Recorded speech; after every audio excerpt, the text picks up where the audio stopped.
Assalamualaikum warahmatullahi wabarakatuh. Saya Ki Agus Muhammad Ihsan Anugrah Putra. NIM saya 011138202518. Sebelumnya saya minta maaf ya Bu. Saya dompet saya nggak muat, nggak berkenan untuk apa tuh? Untuk memakainya di presentasi kali ini. Sekali lagi maaf ya Bu. Oke lah, saya mulai presentasi saya pada hari ini. Berikut soal soal soalnya.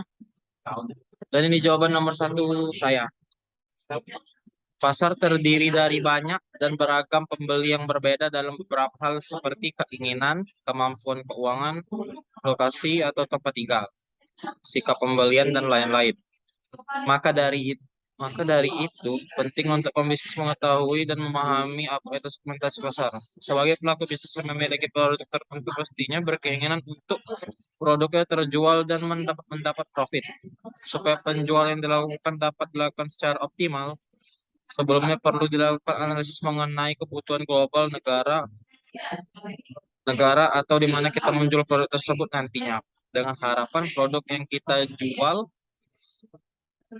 sesuai dengan apa yang negara tersebut butuhkan. Dengan kesesuaian tersebut tentu akan permintaan akan kebutuhan mereka. Contohnya, seorang pembisnis memiliki produk coat atau jaket tebal. Mereka akan memasarkan negara-negara yang beriklim dingin karena sesuai dengan kebutuhan mereka. Sebaliknya, satu, mempelajari demografi untuk tujuan pemasaran akan berkaitan dengan kuantitas produk yang nantinya kita pasarkan di suatu negara. Dengan mempelajari hal tersebut, kita dapat membuat estimasi produk selama jangka waktu tertentu. Mempelajari kondisi geografi dilakukan untuk mengidentifikasi pembelian potensial dilihat dari negara mana, kondisi iklimnya, dan lain-lain. Mempelajari ekonomi dan keuangan dilakukan untuk mengetahui kemampuan membeli, target customer, kesesuaian gaya hidup, dan lain-lain. Berikut ini jawaban nomor 2. Satu, hambatan struktural, diferensiasi produk, keuntungan biaya absolut, skala ekonomi biaya modal dan investasi. 2, hambatan strategis. Hambatan strategis biasa terjadi dalam industri yang memiliki jumlah penjual dan pembeli yang relatif sedikit.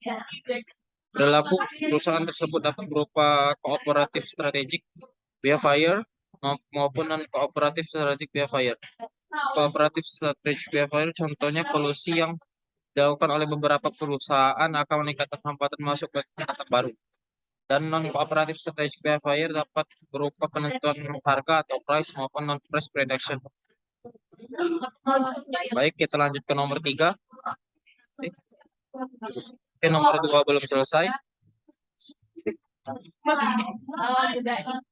Selain kedua hal tersebut, Porter menyebutkan terdapat 5 kekuatan yang mampu mempengaruhi persaingan dalam industri, yaitu ancaman pendatang baru dianggap membawa kapasitas baru, keinginan untuk ikut menikmati bangsa pasar dan meraih posisi, melayani kebutuhan pelanggan, dan penghambat untuk masuk ke dalam industri. Berikut efisiensi yang menurunkan biaya produk per unit, sejauh mana produk baru ini dianggap diferensial, ketersediaan modal calon bisnis baru, kesiapan ketika terdapat perubahan daya masuk ke produk, akses pada saluran distribusi, kebijakan pemerintah sering menjadi penghambat besar, dan terakhir bagaimana reaksi pesaing dapat menjadi penghambatan untuk masuk ke sebuah industri. Pendapat lain juga menjelaskan beberapa hambatan atau tantangan masuk ke suatu industri. Satu, keinginan untuk mencapai skala ekonomi secara cepat. Kedua, keinginan untuk mendapatkan secara spesialisasi pemrosesan menggunakan teknologi terbaru. Ketiga, kurangnya pengalaman. Keempat, tingginya loyalitas pelanggan. Kelima, kuatnya nama suatu perusahaan, brand equity. Keenam, kebutuhan modal yang besar. Ketujuh, susahnya mencari jalan distribusi. Kedelapan, kebijakan yang diterapkan pemerintah. Kesembilan, sulitnya akses untuk memperoleh bahan baku mentah. Ke-10, hak kekayaan intelektual. Dan terakhir, ke-11, lokasi yang buruk. Oke, kita lanjut ke nomor 3. Contoh perusahaan Dunkin Donuts. Dunkin Donuts merupakan perusahaan donat multinasional yang berasal dari Amerika Serikat. Dunkin Donuts merupakan perusahaan MNC pertama yang membuka usaha di Indonesia. Sehingga dibandingkan dengan kompetitor perusahaan donat multinasional seperti Country Style Donuts dari Kanada, Donut Express dari Australia, dan Krispy Kreme yang berasal juga dari Amerika Serikat. Dunkin Donuts dinilai sebagai perusahaan yang paling berhasil melakukan ekspansi jaringan pasar di dunia, yang mana telah dicatat telah membuka 8.800 gerai donat pada 35 negara di dunia. Bahkan di Indonesia sendiri, Dunkin Donuts sudah membuka lebih dari 200 gerai seperti Jakarta, Bali, Bandung, Medan, Surabaya, Makassar, dan sebagainya. Dengan kata lain, dalam menghadapi persaingan global baik oleh perusahaan asal Amerika Serikat, multinasional seperti Krispy Kreme, maupun persaingan seperti Country Style dan Donut Express, dan kita harus mampu menciptakan strategi persaingan model yang efektif dengan menerapkan produk diferensiasi dan strategi kompetitif lainnya.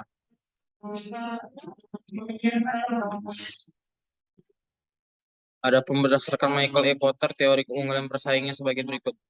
Cost leadership. Dunkin Donuts merupakan cost leadership dengan penetapan harga yang lebih terjangkau dibandingkan kompetitor lainnya, namun dengan kualitas yang terbaik. Differentiation. Dunkin Donuts menerapkan produk diferensiasi dengan menjual produknya yang khas dengan variasi rasa dan topping yang beragam. Innovation. Dunkin Donuts berinovasi dalam mengembangkan produk donuts beserta dengan produk kopi dan makanan sarapan lainnya untuk memenuhi kebutuhan permintaan konsumen. Grow. Dunkin Donuts terus mengembangkan dan melakukan ekspansi perusahaan di seluruh dunia sehingga kini dia membuka 8.800 gerai yang tersebar di seluruh dunia. Hal ini merupakan strategi kompetitif yang menonjol dalam Dunkin Donuts untuk menghadapi persaingan dengan para kompetitor. Selanjutnya yang terakhir, Alliance. Dan juga Donuts menjalin kerjasama dengan perusahaan seperti pada outlet seperti di mall, supermarket, dan perbelanjaan lainnya agar dapat lebih mudah diakses dan dikunjungi konsumen atau dikenal dengan sebutan strategi stop and shop customer. Berikut presentasi saya kali ini, Bu. Mohon maaf bila ada salah kata. Wabillahi taufik walhidayah. Wassalamualaikum warahmatullahi wabarakatuh.